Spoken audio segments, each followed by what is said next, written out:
Before we begin, I request everyone to please ensure that your mobile phones are on silent. Thank you. A very good morning to everyone gathered here today. As Daniel Webster once said, law is the voice of the people, and it is the people who are the ultimate judges. On behalf of DM Hari School of Law, I, Azra Kiwala, student of BBA LLB Honours Semester 2, would like to extend a warm welcome to everyone present here today and for those who are joining us live on YouTube to the Master Lecture Series on Introduction to Law. Today, we will be hearing from one of the most distinguished members of our legal field, Honorable Justice G.S. Patel, former judge of the Bombay High Court. What we are about to witness today is not only going to be an insightful lecture, but a meaningful reflection of the very foundation of law by someone with invaluable knowledge and experience. Sir, it is my honor to welcome you here today.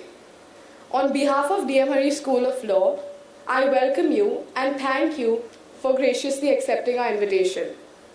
I would also like to extend a special welcome to our Honorable Vice Chancellor, Professor Hemlata Bagla, President and Trustee of the HSNC Board and founder of DM Hari School of Law, Mr. Anil Harish, Registrar, Dr. Bhagwan Balani, Dean of the Faculty of Interdisciplinary Studies, Dr. Leena Pujari, teaching and non-teaching staff, legal luminaries, and our dear students.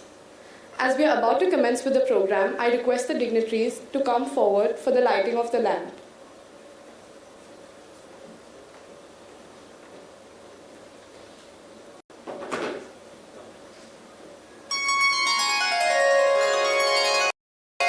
Vakratunda महाकाय सूर्यकोटि समप्रभ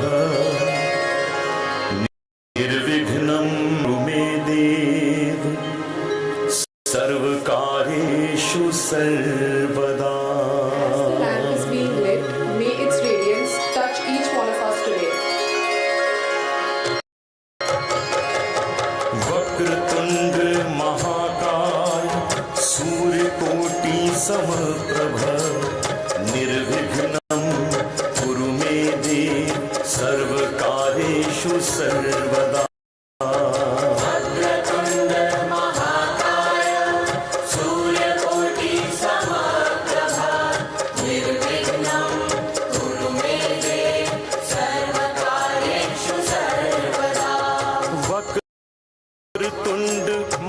Thank you, dignitaries, for lighting the lamp and setting a luminous tone for the day.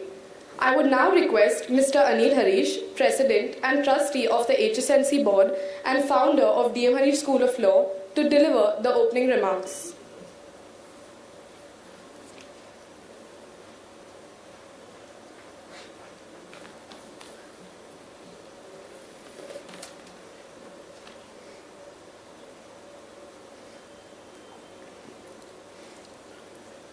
Dr. Bagla, professors, ladies and gentlemen, and fellow students, because we must remain a student all our life. We are indeed fortunate to have with us the iconic Justice Gautam Patel, who has made a significant contribution to the legal ethos. Firstly, as an activist lawyer involved in several landmark PILs concerning protection of mangroves, town and planning matters, and protection of open spaces. Then, as a law lecturer at Government Law College from 2008 to 2011, where students clamored to attend his inspiration lectures on various subjects. Thereafter, when he was elevated to the Bombay High Court, we saw his fearless and forthright decisions delivered with wit and candor on a number of crucial issues, bringing justice to many petitioners whose rights had been trampled upon. Justice Thurgood Marshall said, "Where you see wrong or inequality or injustice, speak out, because this is your country. This is your democracy. Make it, protect it, pass it on." Justice Patel's career embodies the spirit of speaking out against injustice and upholding the rule of law. Thus, there could be no better personality who can give us an introduction to the subject of law than our respected jurist, Justice Gautam Patel.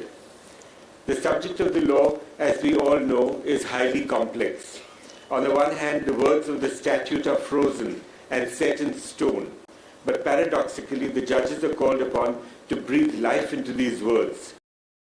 The law is a living, breathing organism. It cannot subserve the needs of an ever-changing society, and a constitution that becomes a dead letter strikes the death knell of a democracy based on equal protection and right to life and dignity.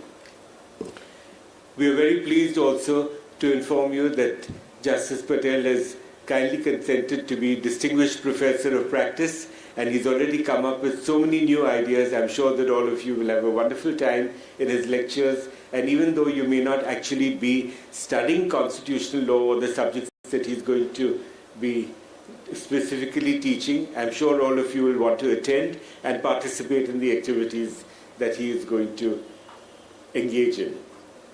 So on behalf of the Hyderabad Sindh National Collegiate Board and HSNC University and D.M. Harish School of Law, I give a heartfelt welcome to Justice Gautam Patel, who will take us on an exciting deep dive into the vast, limitless, mysterious ocean of the law, and we will discover the many splendid aspects of judicial principles and wisdom.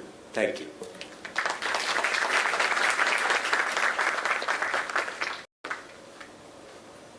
Thank you, sir, for your encouraging words. I now request our Honorable Vice Chancellor, Professor Hemlata Bagla, to say a few words. Good morning, one and all. Warm welcome once again. Once again, I would take this opportunity to share with you all what just our President Anil Harish mentioned. I have an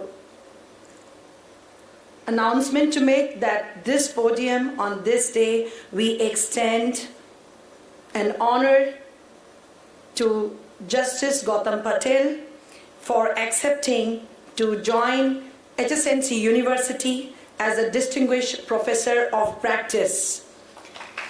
Today, Justice Gautam Patel, we shall call him as Professor Justice Gautam Patel.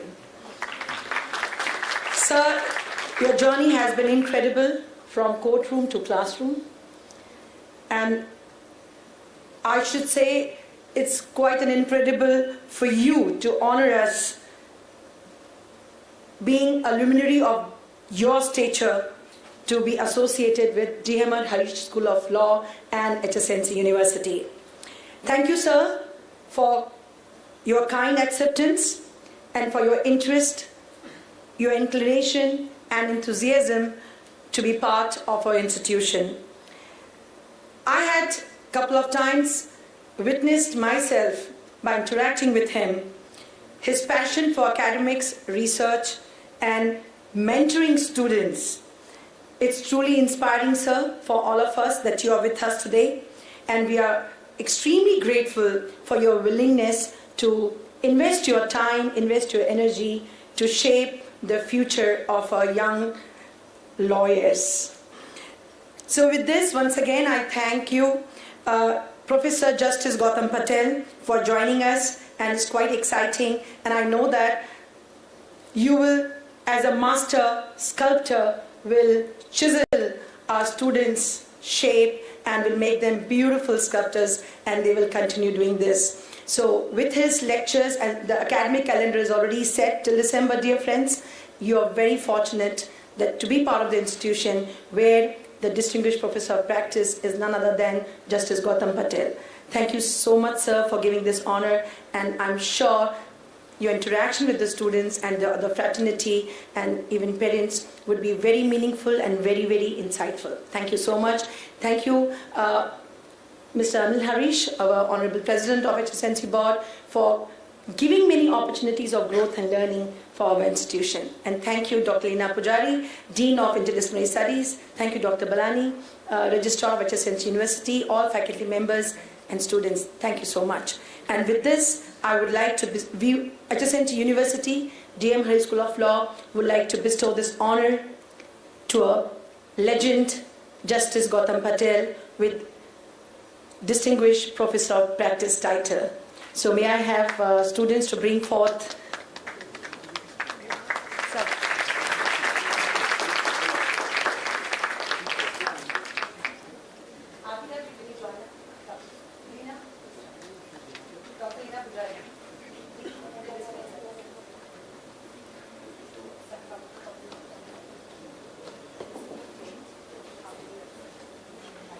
I request the dignitaries to felicitate our esteemed speaker, Honorable Justice G.S. Patel.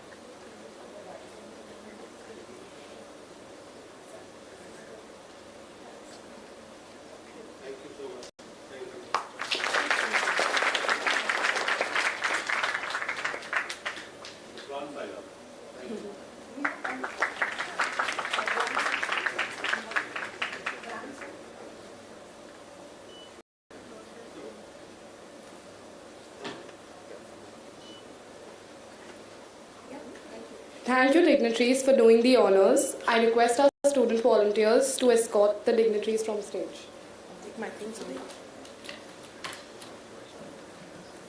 All the best. Thank you. I would now like to call upon my classmate Hirji Jahangir to come forward and introduce our esteemed speaker, Honorable Justice G.S. Patel. It is an honor and absolute privilege to introduce our esteemed guest, the Honorable Justice G.S. Patel, a distinguished former judge of the Bombay High Court with an illustrious career in the judiciary. He is a gentleman of gentlemen. If there is one word that encapsulates Justice G.S. Patel's career, it is dedication. Dedication to the law, to justice, to the community that he has served so faithfully. For the benefit of our audience, I feel that I should highlight some of the aspects of Justice G.S. Patel's career. His Lordship graduated from the Government Law College, Mumbai. He started his practice in the year 1987 in Mumbai, working on commercial, corporate and civil litigations. He has appeared in a large number of environmental public interest litigations, which include the Sanjay Gandhi National Park, the protection of mangroves, Mail Ghat National Park, the mill lands, protection of open spaces, and many more. Upon assuming office as the judge of the Bombay High Court, Justice Patel delivered numerous landmark judgments. His contribution to the field of law extends beyond the courtroom, where he has contributed to several columns of newspapers like the Economic Times and Political Weekly, Mumbai Mirror, Time Out Mumbai, and the Mumbai Reader. Justice Patel has and continues to contribute to the legal education as well. Please join me in welcoming the Honorable Justice G.S. Patel, a true beacon of fairness, integrity, and wisdom. Thank you.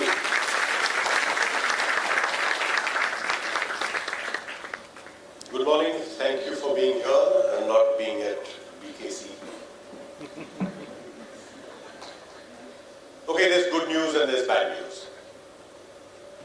The good news is that I'm not reading a paper which will put you to sleep.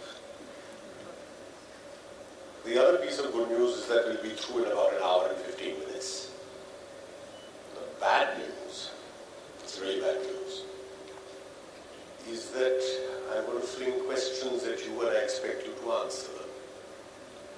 By the way, if any of you ever calls me Lordship again, I'll never speak to you after this. So none of that.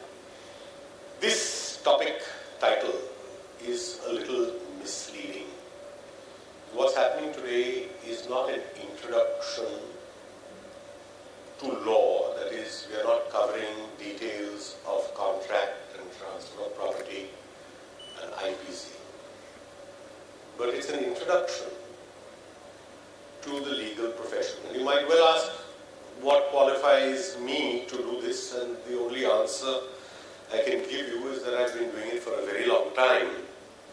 And I've done it on both sides now, which is first as a student of the law, which I still am, then in practice, also then a student of the law, then as a judge, and now having finished all of that. So this is about context. It's not just about law, and I'll give you an overview of what we'll be discussing. It is about what the practice of law means, should mean, and will demand from all of you. There are various things that will happen.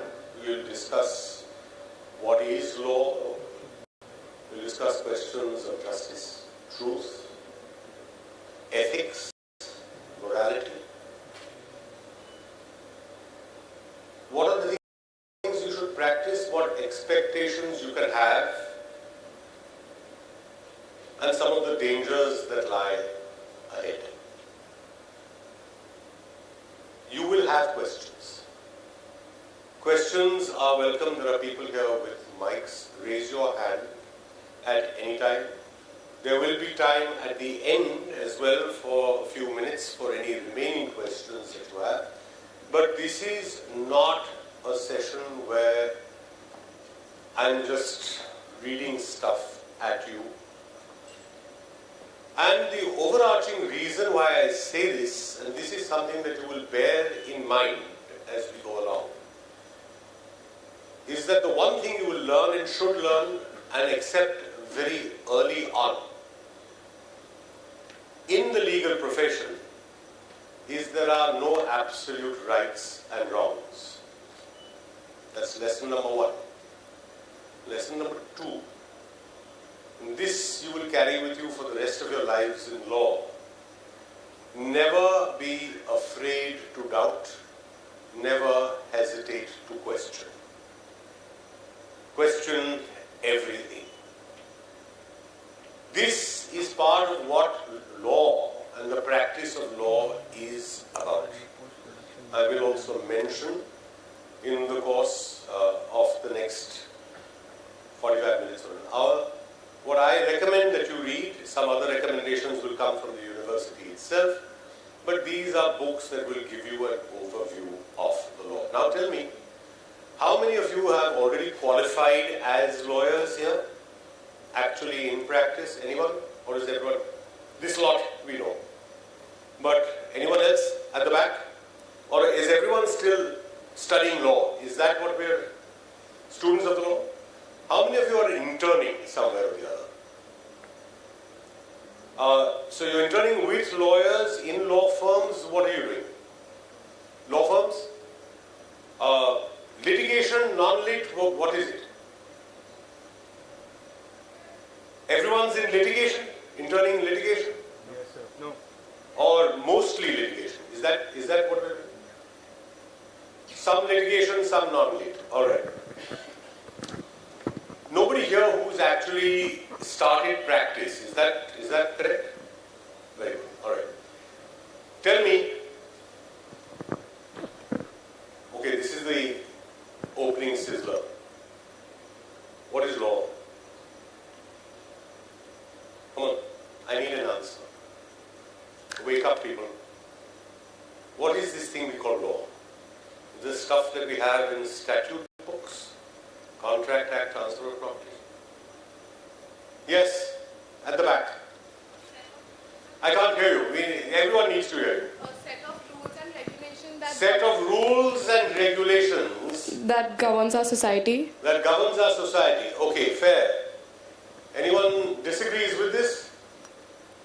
Agree? Alright, who makes these rules and regulations? Who makes these and who decides these? Sorry? Parliament, legislators decide these. What gives them the authority to decide these? We as the people. We as the people. You got that from where? Constitution. Constitution. Okay, hold that thought.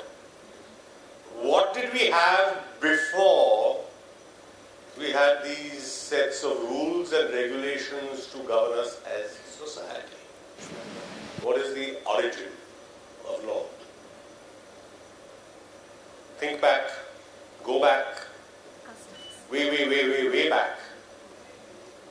As primitive as you can think humankind once was, what rules then existed? Power, sheer power, strength, brutality, might. Yes? Republican states. That came a little later. Laws of nature. Laws of nature. Alright, explain that. So the natural and moral The right. natural order of things, you were born, you lived, you hunted, you fed, you died. Pretty much. The moral If you rights were and all. weak, you were preyed on by someone else, right? Natural law. What happened? These rules and regulations didn't just come up full blown, they came from somewhere. I am asking you, you have to understand this, because if you don't understand this, you don't have a grasp on why law matters. You have to understand this. What happened that we went from might is right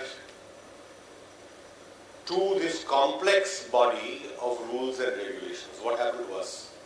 What happened to human beings? What happened to humankind? Power struggles led to chaos. Loudly. Power struggles led to chaos. I'm And not sure where you're going with that.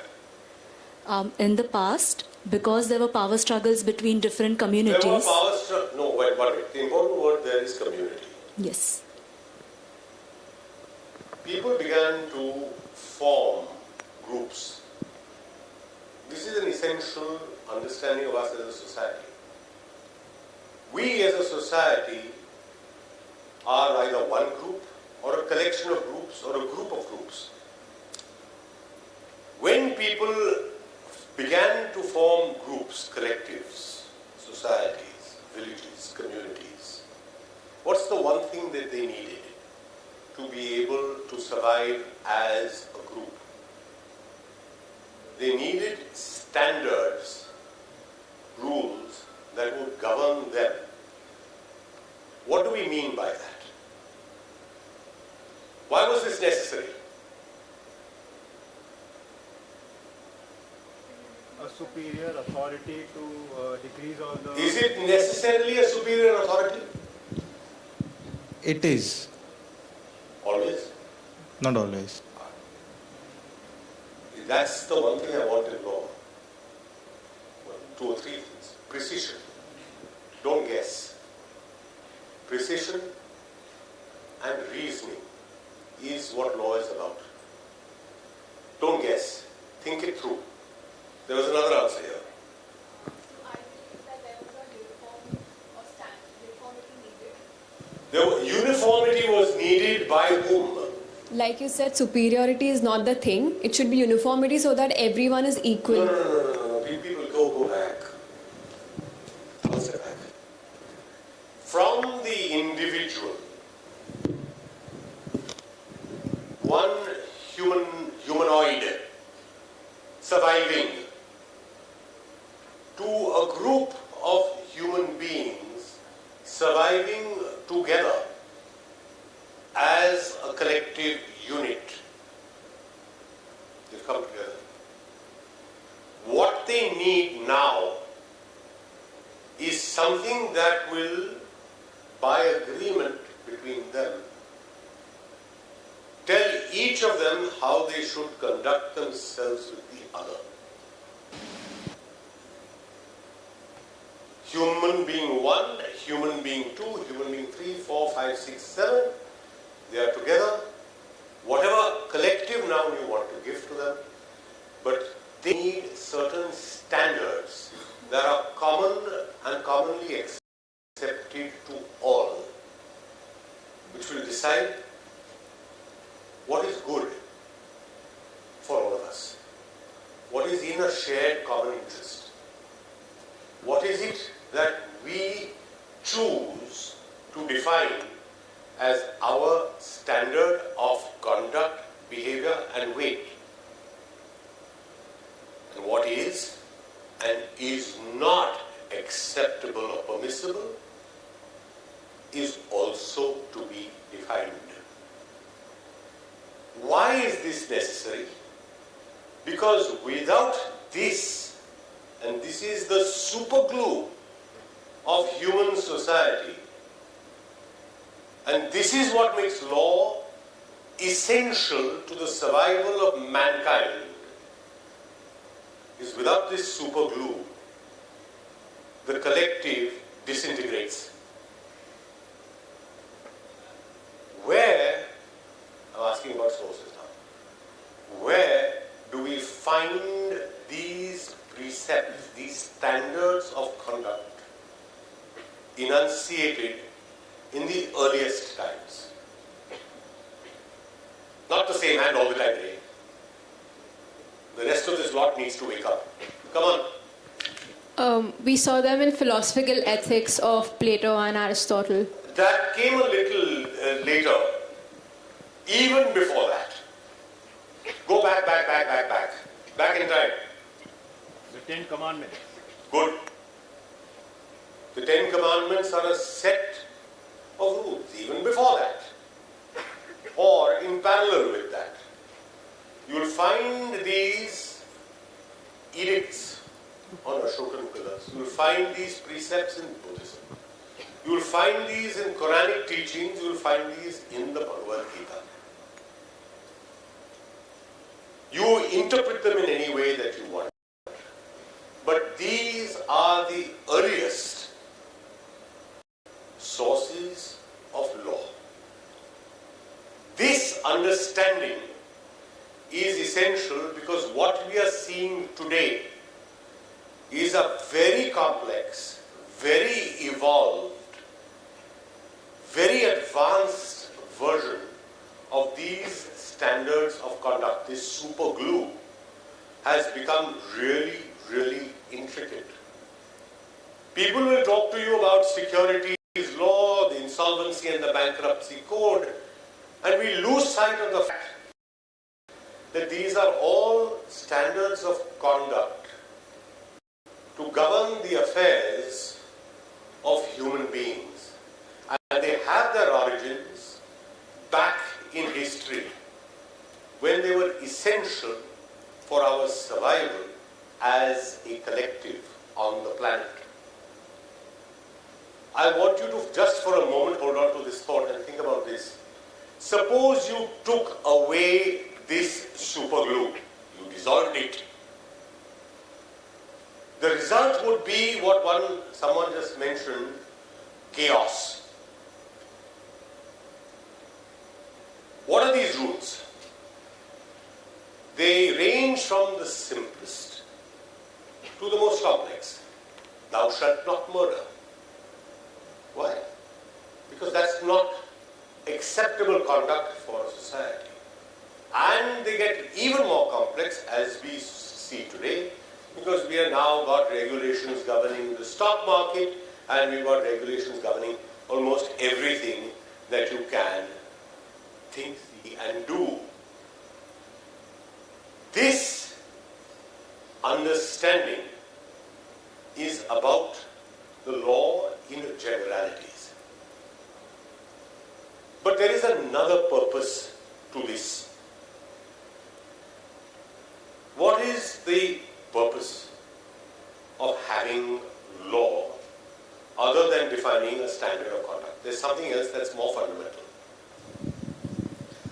To protect the citizens. Okay, that's warm. Protect citizens. We'll get to concepts of citizenship in another context later, but protection. So we'll take that word. Protect. Protect from what? From the injustice. Now we're getting somewhere. Now we're getting somewhere. What's this thing called justice? What's your understanding of it? I can understand the silence. Define it. Something that is? Can't be defined. Really? No exploitation. That's one dimension of justice. What is justice? Come on now, people. Huh? Sense of no exploitation, equality, what else? Means to right or wrong. Impartiality. Right and wrong, impartiality. Fairness. All of you are correct. But none of you have exhausted the universe of what is justice. Okay, what has justice got to do with law? Law ensures justice, does it? Well, not always. Very good answer. Excellent answer, actually. Think of a situation where law does not ensure justice, where law and justice have nothing to do with each other. Give me an example. For example, think. When a statute intervenes in personal laws, that's unjust, is it? Broader social construct. Okay, just park this idea of justice and law for a minute. We will be coming back to it. Let's go back onto the earlier path that we were exploring about the nature of law. Now, if you go back in history, the earliest laws that we knew were actually fairly simple. That is because our collectives, our societies were relatively simple. When societies became complex, when you had cities, when you had organizations of human beings in urban areas, when you had city-states, there is something that began to happen there that required greater complexity in our laws. What was that? What was happening? You begin with an individual, then you have a collective, then you've got something else coming in. What's happening now? It's a crucial word here. What's happening? People had newer and better needs. People had? Newer and better needs. People had newer and better, all right, greater needs. All right, needs is one aspect. What else?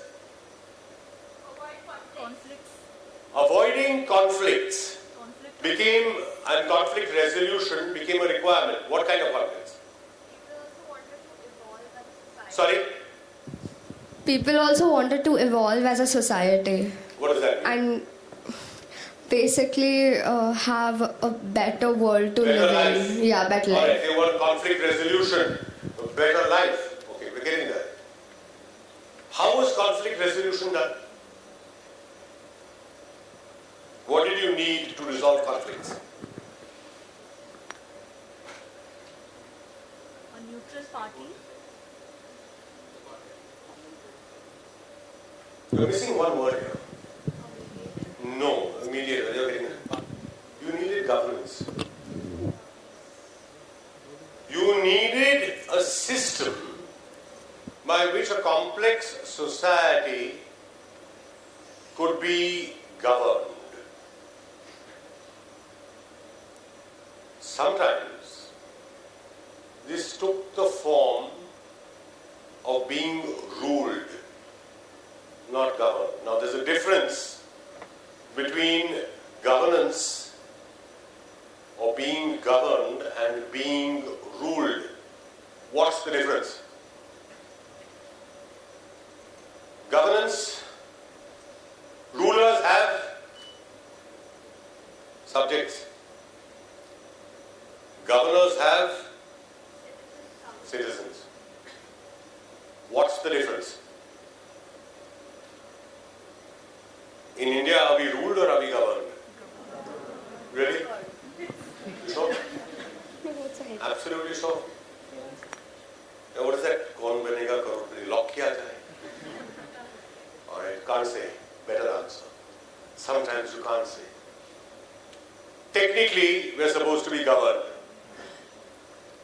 What's the difference? Democracy, governance. There's ultimate power when there's No, 1 minute. We're talking about, don't lose focus on this. We're talking about law. We're talking about the making of laws. We're talking about conflict resolution. We're also talking about control. What's the difference between governance and ruling when we're talking about law in this context? In the governance, Rulers are dictators. In governance, we elect our own representatives. Rulers are dictators. Always? Not always. Sometimes. Differs. They may be a benevolent, but there's a structural difference. There is a structural difference in the creation of the rules that prevail over society, depending on whether you're governed or ruled. And the difference is one of choice. If you are in a society that is governed, as a citizen you have a say in the framing of the rules that are to operate and work to affect you and your neighbor and your society. Where people are ruled, and we have many examples in the last 150 years, you do not have this choice. Now for our purposes, we'll deal with 4 separate and distinct aspects. We will deal with civil law.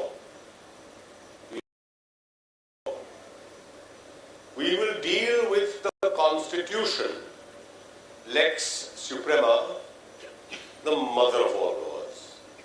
And we will deal with one other branch of the law, namely administrative law.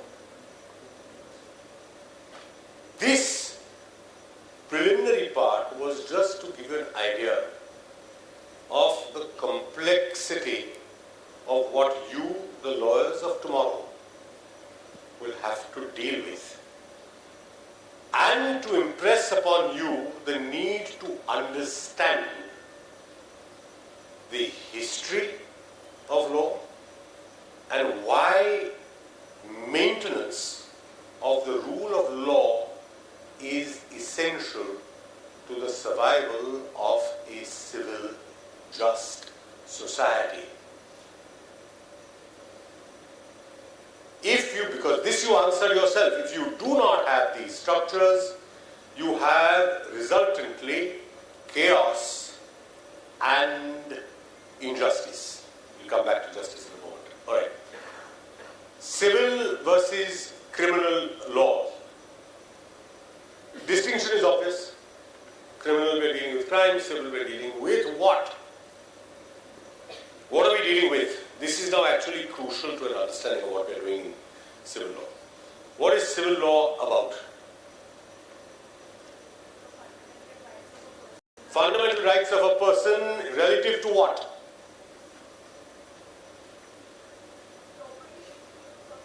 Property disputes. Okay, what else? Contractual obligation. That's our answer. In history, everything that was being done between the members of a group was really a form of a social contract. This evolved because societies evolved and became more complex. Contracts are the way people conduct themselves. This is the way we do business. From the littlest to the most complex thing.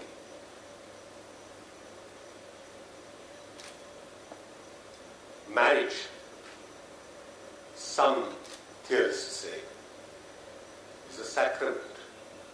Some say it's also a contract.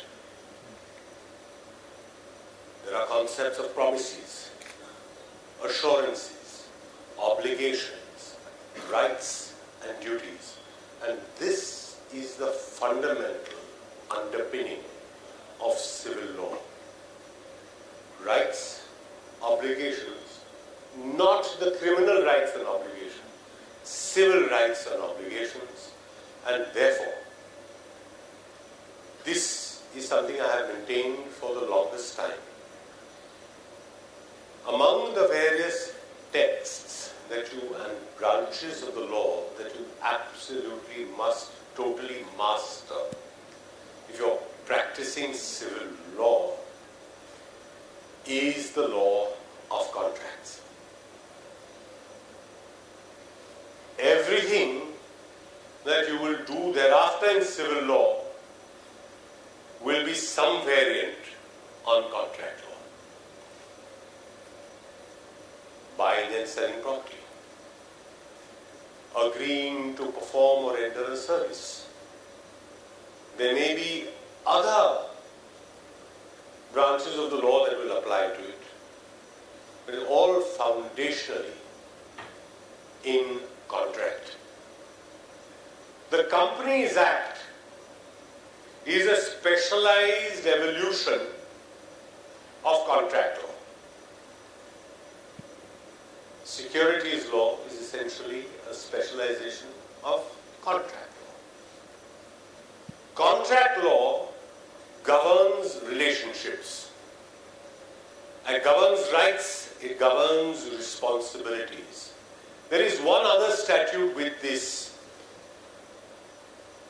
one other statute of substantive law, and that is the Transfer of Property Act, because this deals with something also essential to the human condition, namely human beings and property.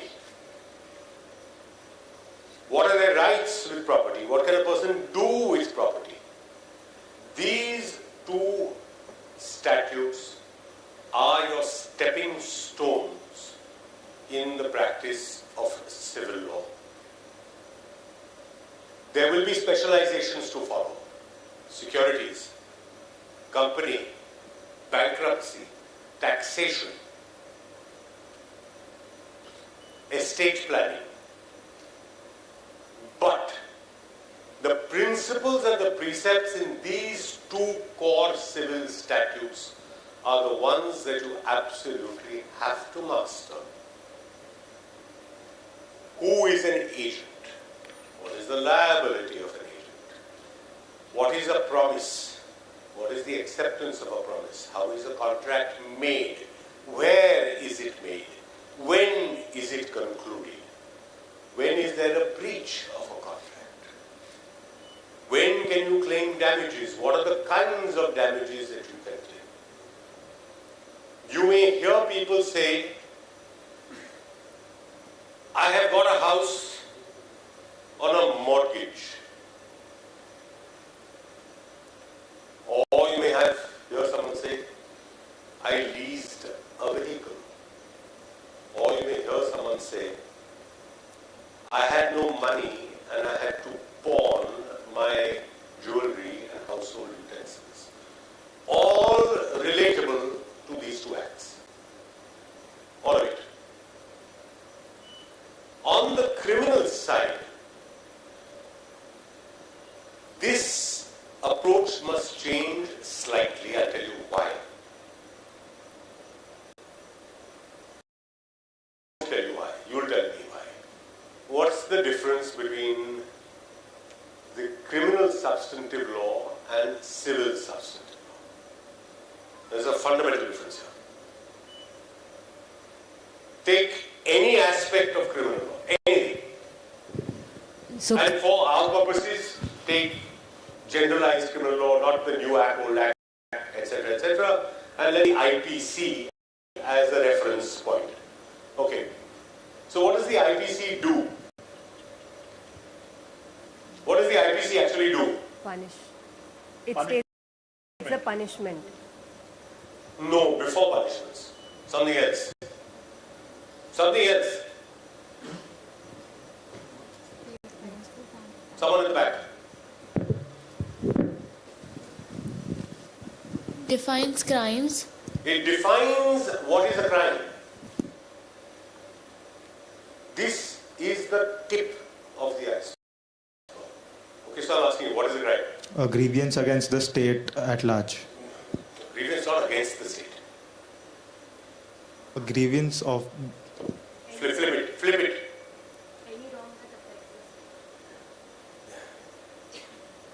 You will be misled on this. When you say, this will be confusing. What is a grievance against the state? Armed insurrection. Suppose there is an altercation between you and your neighbor. How is this a grievance against the state? If a crime has been committed, it is against the state. That's not what I'm asking you. If a crime has been committed, begs the question. I'm asking you, what is a crime? You're telling me if a crime has been committed. I'm saying, what is a crime? What is a criminal act? No harming someone. Harming someone. What else? Yes? Violation of laid down law. Interesting. Violating someone's legal rights. Violating someone's legal rights, but that's not, is that always a crime? Creating an offense. Again, begs the question. Anything that affects the harmony of the society. These are prescriptions that we have accepted will govern us all of what is and is not permissible conduct between members of our society and the degrees to which we will hold them unacceptable. Culpable homicide and culpable homicide not amounting to murder. Every society has this. Crime defines what is called an offense. It is a socially accepted set of regulations that defines what is impermissible, disallowed conduct, and if it occurs, the person who is found guilty of doing it will be prosecuted by the state because it is a violation of the community's interests and will be visited with punishment. This is the broadest understanding. Now, how does this differ from civil law? We just saw what is happening in civil law, in contract, in transfer of property. How does criminal law differ from civil law? Some of you will decide to practice one and not the other. Few will do both. Even fewer will do both successfully.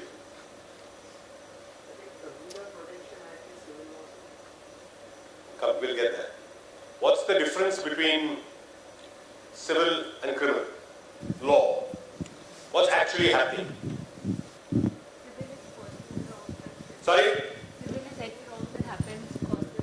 That's tort law, is a civil right, civil wrong.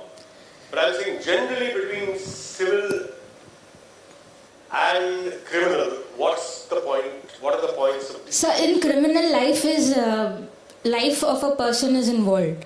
Not necessarily. Not necessarily. Harm to life. Counterfeiting does not involve life of a person. Still criminal. Civil law restitutes your rights back to you, whereas criminal is punishment for doing something warm. But that needs an explanation. Behind you? The purpose of criminal law is to punish the accused, whereas the purpose of civil law is to compensate the plaintiff. Not necessarily compensate, but that's pretty warm. Civil law will define standards of conduct. For example, what constitutes a contract? This does not make it mandatory that you must have a contract. It does not mean that you cannot successfully transact without having a formal written contract. You could. Criminal is, on the other hand, a set of prescriptions that are prohibitive. You cannot do this. You do this and you are found guilty of this, you will be visited with punishment. In civil law, in the Contract Act, you will find no punishments per se. Those will be adjudicated by a court if you are able to persuade a court that you have suffered loss and are entitled to compensation. They are structurally two different things for society. One governs the way we go about our daily lives. The other is, imagine this, a controlling act which tells you the outer limits of how you must conduct yourself in society. That's criminal law. You can't do this or that. If you do it, there will be punishment. These are two different branches of the law, and in criminal law, unless you have completely mastered the IPC first, or the new act, and the CRPC, the BNSS now, you will never succeed. The two branches of law are difficult, different, and demanding, each in their own way. Do not assume that these are easy and trivial. That by no means either easy or trivial. Now, over all of these is this thing we call the Constitution. The Constitution is our reference point. We'll deal with this in greater depth when we do the constitutional law lectures, but it's our reference point for the validity of every law before or after the Constitution, and all laws and all actions are tested against the principles that are laid down in the Constitution. What's administrative law? Anyway, that's another branch of the law, and that deals with matters of governance, fairness in action,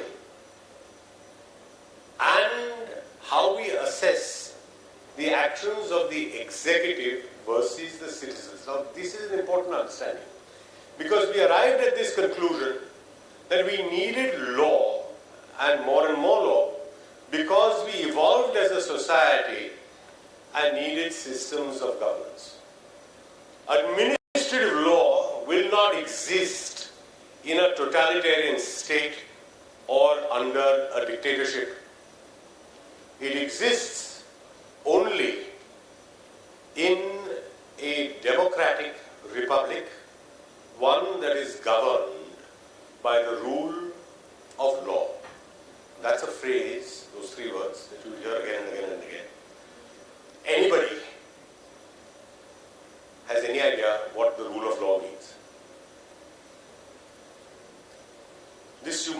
actually really know. What is the rule of law? You're going to practice law, you better know what is the rule of law. What is the rule of law? Look, this is really upsetting now. If nobody here can tell me what is the rule of law, then we're in deep, deep, deep, deep, deep trouble. Come on, someone. Okay, we're not moving on till we get an answer here. The law is absolute. Okay, good. Explain. It is supreme. The law is supreme, the law is absolute. Yes, that's very, very close. Anyone else? The law is uniform. Not clear what that means. Anyone else? That's the point. The rule of law, these two answers, is that above anyone's individual position or authority, there is the law. Origins go back several centuries, and to that great phrase, be you ever so high, the law is above you. Because we are all required to bend the knee and bow before only one thing, which is the law. Now that has many, many implications, including that you will not break red lights and drive on the wrong side of the road, etc., etc., etc. Come to that later.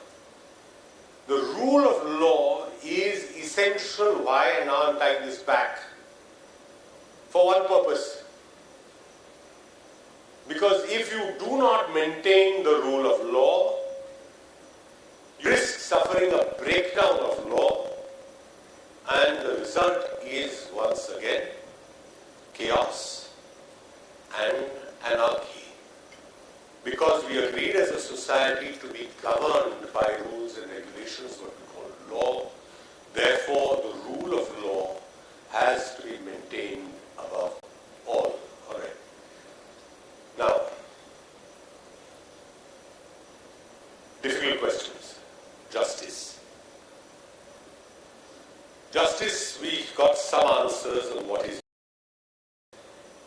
I'll leave you with this thought that sometimes you will encounter situations where the law appears to you to be inherently unjust or lopsided or unfair.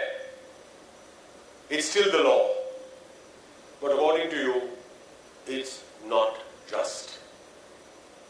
Justice and law have to be approached differently. Justice is, and this all of you must really follow, is lectures at Harvard by Professor Michael Sandel. What's the right thing to do in any given situation, whether there's a formal statute for it or not. Justice is a question of rightness, wrongness, fairness, even-handedness, balance. It's not only about blindly applying the law. Now, I'll tell you, this is where we come to the question of practice of law. When you start practicing law, there are going to be many difficult demands made of you. I'm going to tell you there are two things that you need to do first. You need to develop a habit of reading widely, within and outside the law. Read everything. Because the tools of your trade here on out are words, language.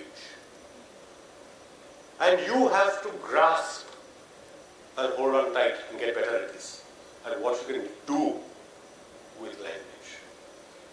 For those of you who are going into litigation,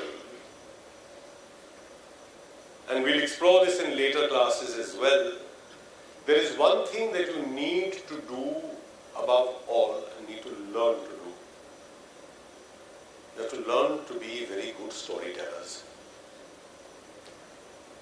But Sutradhar, you stand up before a court and you hold the attention of the court to the narrative. I'm not saying that you have to fictionalize. I'm not saying that you have to get into theatrics. I'm not saying that you have to lie, God forbid it. But you have to be able to tell a story, your side of the story, in the most compelling manner possible. It will be a mix of facts and law. Sometimes it will be only law. But unless you master language and words and how to make this work, litigation will be difficult for you. It becomes easy if you read, because you then understand what is possible with language, how you can mold language. There are other aspects to advocacy which we can cover in another class. But language, words, and the ability to tell a compelling narrative are critical to the practice of advocacy. But with this, and this is part of law, there will come to bear upon you some very severe responsibilities. People say the law is a noble profession, learned profession, etc., etc., etc., but so is medicine. So is serving in the armed forces. So is teaching. None of those are less important or less valuable. The reason why lawyers are often the butt of jokes and sometimes take themselves so seriously is simply because they are working in a space that is critical to the survival of civil society. This thing we call the law. And people are very often impatient with the law because the law is slow. The law takes time. The law demands understanding, and of all the professions, the law is the one thing that makes this incredibly difficult demand hear the other side. It's the only profession that does it. Hear the other side and then judge. That's a very difficult business. This is where your skills as a lawyer come into play. And this is also the area where ethics will come into play. So now here's a question. Let's say there is an extremely unpopular cause. You're a lawyer. Do you take the brief or do you not take the brief?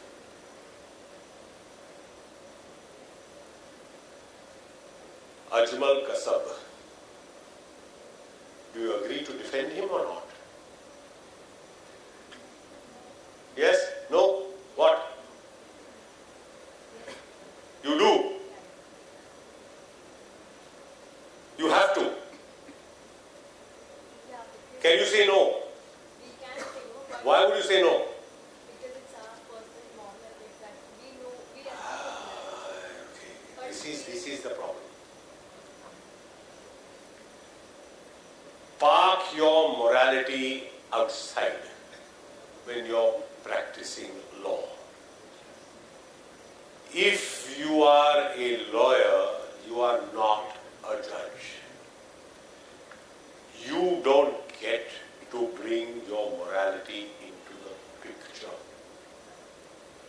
Every person, because this is the foundation of the justice system and the rule of law, entitled to a defense, and yes, he's entitled to your defense if you're the best there is, and he or she comes to you. You do not prejudge that cause. That's not a lawyer's job. The judge decides guilt or innocence. You've just decided it. Because you decided I'm not taking it because it's unpopular. Alright, Pune Posh crash case. You will defend or not defend? You will? So different standards. Why? Why? You're making me very unhappy. Not working. Now suddenly hear the other side. Then it didn't matter. Alright? You are a lawyer, practicing criminal lawyer. And your client comes to you and says, listen, I'm guilty as sin, but I want you to get up and tell the court I'm not guilty. What do you do? What do you do?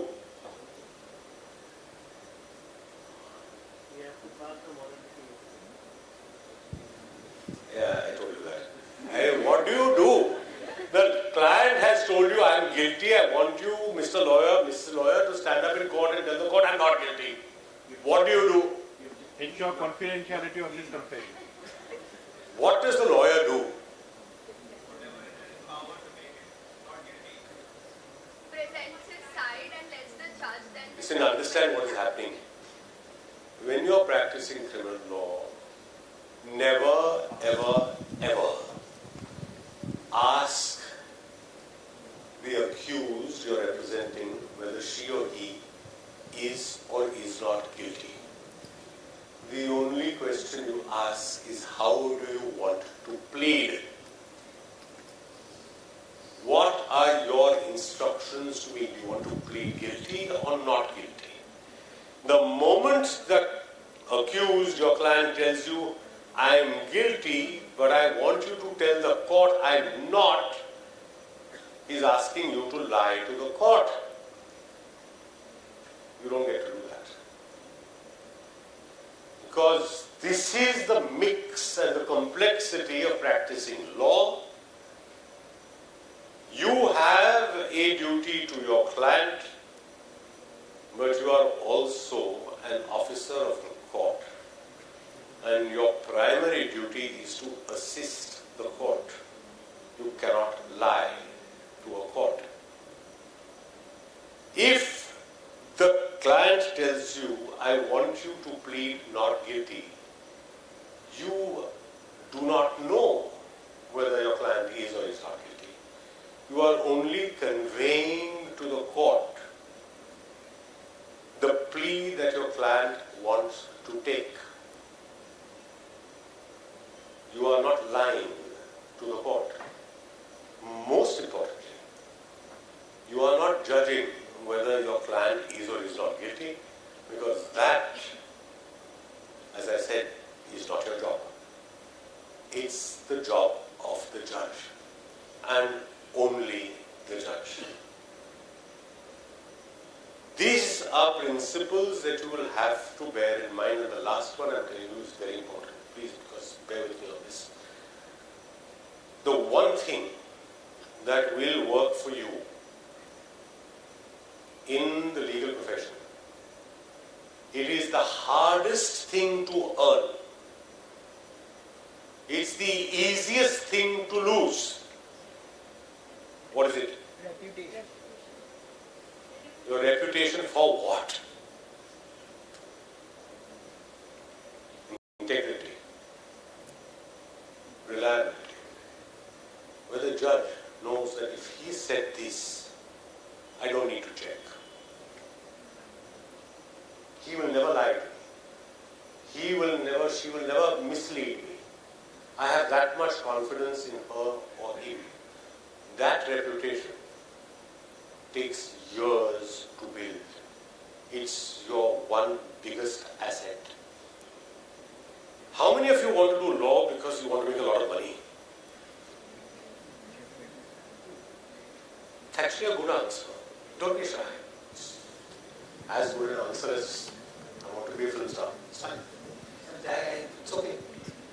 You're not going to make a lot of money unless you build a reputation. And here's the other thing. It's counterintuitive, but I'm telling you this. Don't ever chase the money. Let the money chase you. That's the only way it works in the legal profession. Aim towards understanding, knowledge, greater skill sets. The rest will follow. Alright. Any of you planning to do counsel practice should be prepared for this, that there will be long years of difficulty ahead of you. Not everyone makes it. This is true across the board. It's especially true in Mumbai and I suspect Delhi. Is it worth it? Yes. Some of you, not all, will get to be judges. There are two routes to this. One is you do the examination and you get selected for the judicial services. The other is that you are called to judgeship like I was from the bar. The second, whether it happens or not, is uncertain. In the first, you have to do an exam. Either way, let me tell you, it's mountainous, hard, debilitating work. But if you get the opportunity, don't say no, because the work is unlike anything you have done as a lawyer. It is the most enriching, rewarding experience ever, the 10 or 10 and a half, 11 years that I spent as a judge. I would do again in a heartbeat, because they were just utterly magnificent in terms of the work that I was fortunate to be able to do. And there will be difficulties, irrespective, but they are worth suffering for the quality of the work. Do not turn your back if you get a call to judicial office. When it comes finally to the practice of the law, above all, there is one quality that to my mind is the most fundamental for any lawyer. It's not easy to guess and it's not immediately obvious. You certainly need it as a judge, but you must also have it as a lawyer. And that quality is not sympathy, and it is not skill. It is not genius. And by the way, here there is no such thing as genius, it's just hard work. Quality is empathy. You are in a unique position as a lawyer to be able to deal with the lives, property, and businesses of other human beings. You must look at this and say to yourselves, that could be me. Or there, but for the grace of God, go I. What would I have done in a situation like this? What would I look for? What would I need? This quality of empathy, of understanding, is essential to your success in the practice of law. Last, do not assume that when you graduate from here, you have finished studying law. You haven't.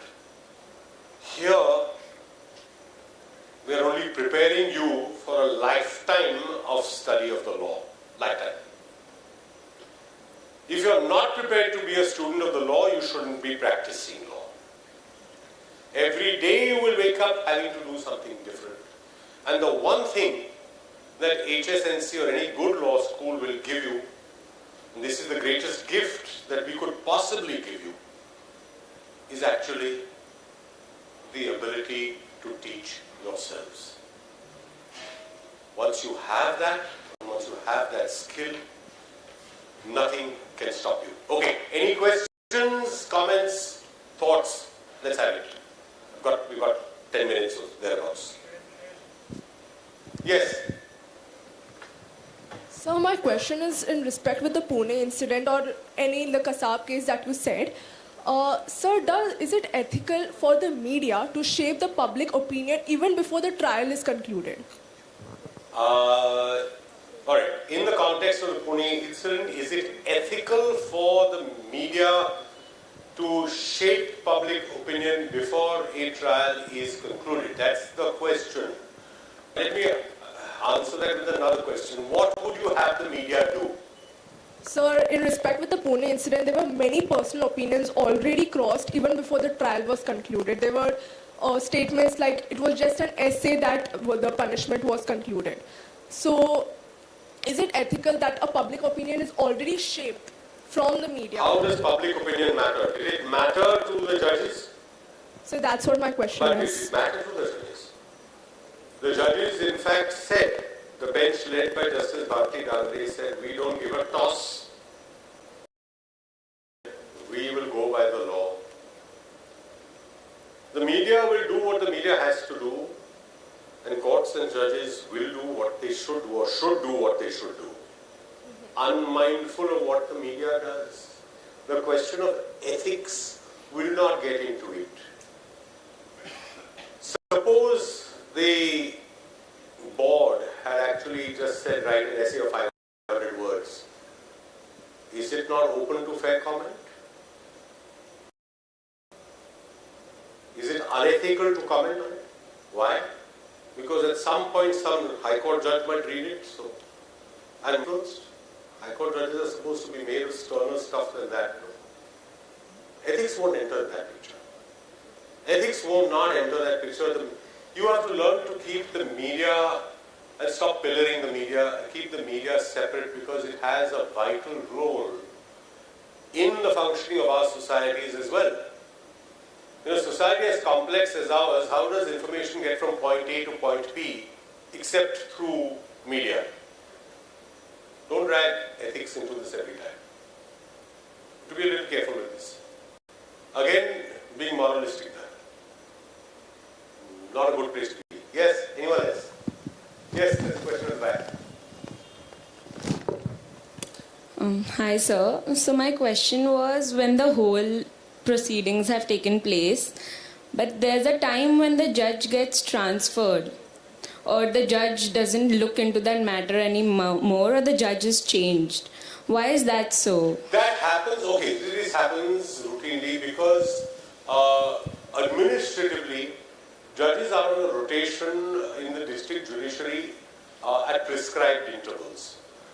In the High Court, the intervals aren't prescribed, but we often do rotate our roster assignments, and we need to, because it becomes very difficult for a judge to do the same thing all the time, year in, year out.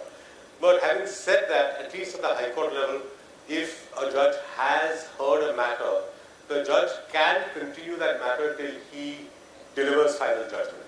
So it's not like it goes back to scratch every single time. Not necessarily. We also have a system where if the judge begins it, for example, a trial, the next judge will continue the trial, and so on till the trial is finally over. So it doesn't really, it's not a snakes and ladders game as you're imagining. So, there was a question behind you, I think. Yes? So, yes. As you said that when we have to represent our client in the court, we're not supposed to use the unethical ways, in the sense we're not supposed to lie to the court. But at times when our client is actually guilty and Madam, do you know he's guilty, or the events clearly show it. Do you believe him to be guilty, or do you know he's guilty? We know he is guilty. So how are we supposed to represent him? You know this how? You know this, you've taken over the role of a judge? No, I'm like this legendary interview. Karan Thapar interviewing Ram Jetmalani. You can always rely on Mr. Jetmalani to provide unexpected entertainment. this is in the context of the Jessica Lal murder case. And Thapar asked him the question maybe 3 times. How could you defend somebody you know is guilty? Jetmalani answered it once, answered the second time, got really annoyed the 3rd time. I won't tell you now what he did. But he said one thing. He said, it's not my job to decide whether my client is or is not guilty. That's the job of the court. I am representing my client's cause. If you know for a fact, and you have some inside information, that your client is guilty, and you're going to try and persuade the court, or tell the court that he is not guilty, a very big question mark over your reputation, your integrity, and your ethics, because you are doing something fundamentally wrong there. Fundamentally wrong. You should back out of that case. You must back out of that case. You just cannot continue. Thank you, sir. Anyone else?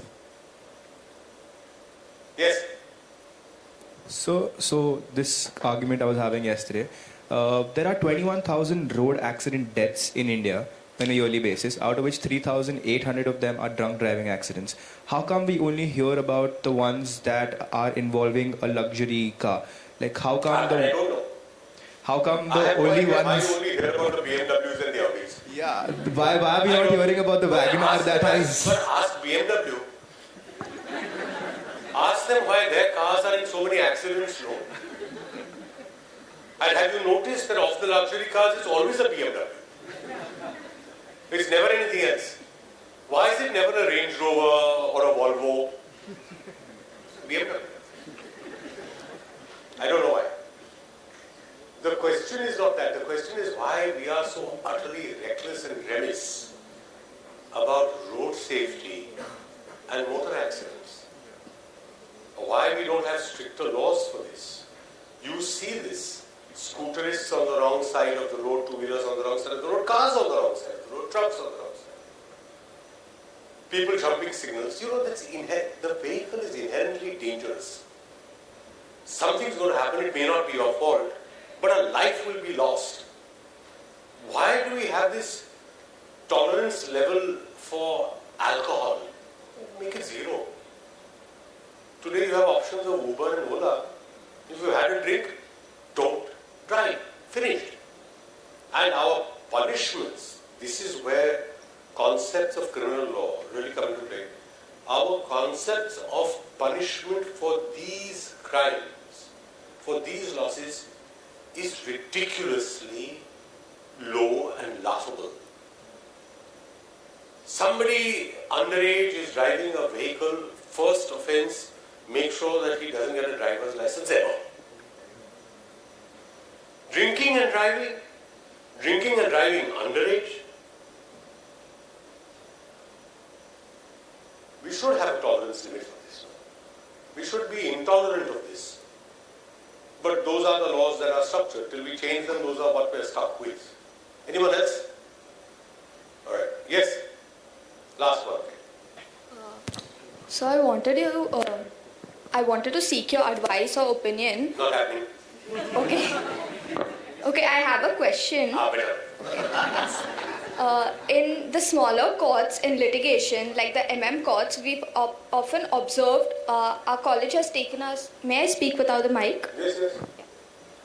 So our college has organized a lot of court visits. Can't hear you actually without that mic. You need the mic. I'll speak a little more No, loudly. use the mic. The college has done something. No. Our college has organized court visits for us. So often in the court visits, we have observed that a lot of the judges will speak in Marathi. And a lot of the arguments will go on in Marathi. So for someone who does not have command over Marathi, as you said, we need to have command over the language. And in advocacy, being fluent with the language is necessary. Well, 2 answers to that question. You have the choice. You acquire the skill sets in Marathi, but why are you saying that Marathi should not be an option? No, I'm saying that should we consciously be making an effort, all of the students who want to practice litigation, to learn Marathi? Well, let me tell you this. I'm natively not from a Marathi-speaking background, though my father insisted that we learn Marathi formally. My sister and I, when we were young. It came in very useful because I was able to then understand, read, and be able to even converse in Marathi.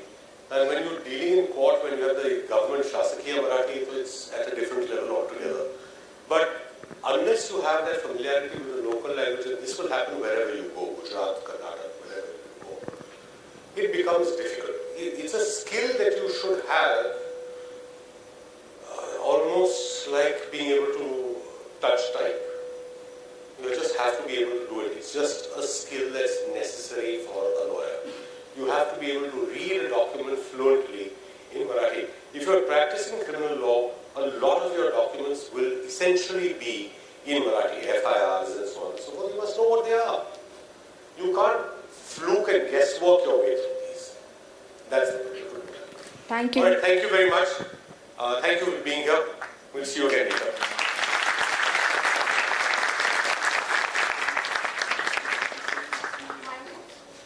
Thank you, Honorable Justice Patel, for that enlightening and thought-provoking lecture.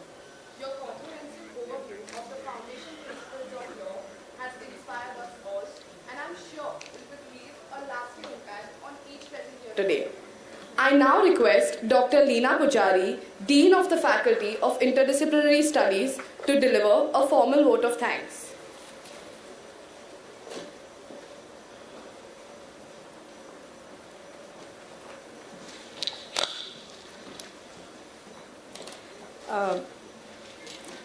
Honorable Vice Chancellor, Dr. Himlata Bagla, she is not here of course, Eminent Speaker, Honorable Justice Gautam Patel, most revered Mr. Anil Harish, distinguished guests, deans, fellow colleagues, and dear students. To be asked to deliver a vote of thanks for a session as incredibly engaging and insightful as this is indeed a matter of honor. On behalf of DM Harish School of Law and the entire fraternity at HSNC, I express my deepest gratitude to our speaker, Eminent Justice Gautam Patel, for his profound insights on law. Thank you, sir, for taking us through a disciplinary history, explaining the philosophical underpinnings of law, the relationship between law and justice, and underscoring the importance of reading and storytelling in the practice of law, and most important, the idea of constitutional morality that you so eloquently brought in towards the end of your lecture. Thank you, sir, for your time and attention. We hope and believe that your inspiring presence at DM Harish School of Law will enable a reimagination of legal education in ways that are transformative and reflective of a deep and abiding commitment to the principles of justice, integrity, and empathy that you spoke of. My sincere thanks to Mr. Anil Harish, President and Trustee, HSNC Board. Thank you, sir, for being the inspiration and imagination behind this school and for your encouraging presence always. At the center of this significant endeavor has been our Vice Chancellor, Dr. Himlata Bagla. Thank you, Dr. Bagla. She's not here in person, but this is for her vision and leadership, and most important, her passion to spearhead a transformative, inclusive, and meaningful education at HSNC University. The organizing team, comprising faculty members, students, and non-teaching staff at DM Harish School of Law, deserve a special mention. Thank you, Shahiza, Bhanu, Akshay, and all teachers and students, I'm not able to take all the names, for your meticulous planning and time devoted to organizing this program. To this wonderful audience, can't thank you enough for your interest, enthusiasm, and meaningful participation. Many thanks to the tech team for enabling a seamless flow of events at the program. I'd also like to acknowledge all those who joined the live streaming of this program on YouTube. Thank you so much.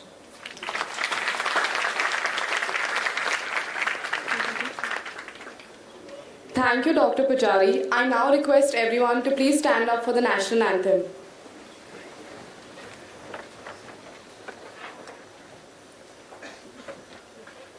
जनगण मन अधिनायक जय हे भारत भाग्य विधाता पंजाब सिंध गुजरात मराठा द्राविड उत्कल बंगा विंध्य हिमाचल यमुना गंगा उच्चल जलधि तरंगा तव शुभ नामे जागे तव शुभ आशीष मांगे गाहे तव जय गाथा जनगण मंगलदायक जय हे भारत भाग्य विधाता जय हे जय हे जय हे जय जय जय जय हे